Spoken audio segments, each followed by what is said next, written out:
Présidente, chers collègues. Aujourd'hui, on parle assez facilement de l'agriculture comme d'un sujet tabou qui divise les familles et qui entraîne inéluctablement les conversations des fêtes de fin d'année qui approchent dans de houleuses palabres. Alors on peut trouver du bon sens dans tous ces débats avec chacun qui échange sa bonne vision, sa vision des bonnes pratiques, chacun qui échange aussi sur ce qu'il a vu, ce qu'il a pu lire sur Internet. Et tout ça, j'espère, permettra aussi de sortir par le haut de ce débat. L'agriculture est redevenue à son insu un sujet central dans notre société. Alors je dis à son insu parce que finalement les principaux intéressés, les agriculteurs, ne sont pas toujours là pour se défendre et appuyer un propos. Il est d'ailleurs assez étrange qu'une société composée à 80% d'urbains aujourd'hui se focalise sur un métier qui ne côtoie quasiment plus. Mais une chose est sûre, c'est qu'aujourd'hui la sous-représentation des agriculteurs dans le débat crée ou a créé ce qu'on appelle aujourd'hui, ce que vous venez d'évoquer, l'agribashing ou le dénigrement de l'agriculture. Et je dirais que la question des menus végétariens dans la restauration collective en est la parfaite illustration. Un dénigrement qui fait passer les agriculteurs pour des empoisonneurs ou des pollueurs, alors que chaque jour ils nous nourrissent, ils n'en dégagent parfois aucune rémunération. Pour 150 000 d'entre eux, en France, il faut vivre avec moins de 300 € par mois. 300 € par mois. Pour d'autres, c'est le RSA ou la prime d'activité qui viennent mettre du beurre dans les épinards. En pleine réforme des retraites, comment peut-on entendre et tolérer qu'après toute une vie de labeur, les agriculteurs finissent avec une retraite entre 300 et 500 €? Est-ce acceptable? Je ne le crois pas. Est-ce soutenable? Encore moins. La région fait des efforts pour lutter contre cette tendance, nous le reconnaissons tous. Valorisation des circuits courts, soutien aux projets alimentaires, intégration des produits locaux dans les cantines, tout ceci nous permet d'avancer dans le bon sens et nous devons nous en réjouir. Mais nous devons aller encore plus loin sur l'intégration notamment de la filière dans nos décisions. Encore plus loin dans le soutien aux exploitations, en réinventant et parfois en réadaptant nos systèmes d'aide. Les entreprises qui diversifient, qui innovent, doivent voir leurs efforts davantage récompensés par l'appui du Conseil régional. Nous pourrions, par exemple, mettre sous les projecteurs les exploitations d'élevage allaitant en extensif. François Sauvadet a dit tout à l'heure, des hommes et des femmes, comme vous aimez à le répéter, qui travaillent dans cette forme d'élevage, ont été durement touchés par les sécheresses répétitives de 2018 et de 2019. Et c'est pourtant cette agriculture une des formes d'agriculture les plus vertueuses. Elle permet le maintien des haies. J'en suis issu d'un territoire qui défend ces haies au patrimoine mondial de l'UNESCO, mais également la captation d'une bonne partie de leurs émissions de gaz à effet de serre dans les grandes prairies qui caractérisent le paysage de nos territoires.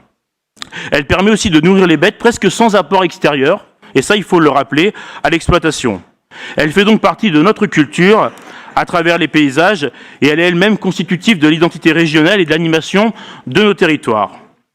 Alors malgré son aspect positif pour l'environnement et l'apport culturel qu'il représente, ce type d'agriculture reste soumis à la loi du marché et les fermes souffrent.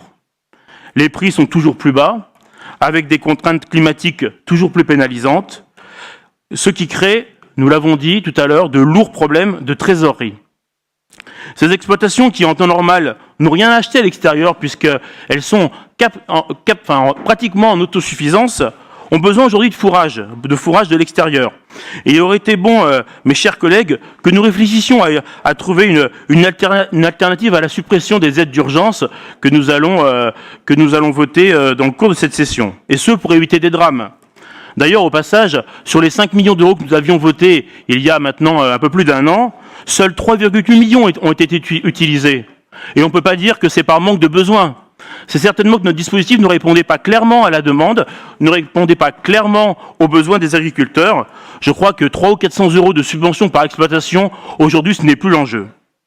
Une avance remboursable, ça a été dit tout à l'heure, pour faire face aux trous de trésorerie aurait été peut-être de bonne loi après l'été difficile qu'ils viennent de connaître, et plus particulièrement les éleveurs.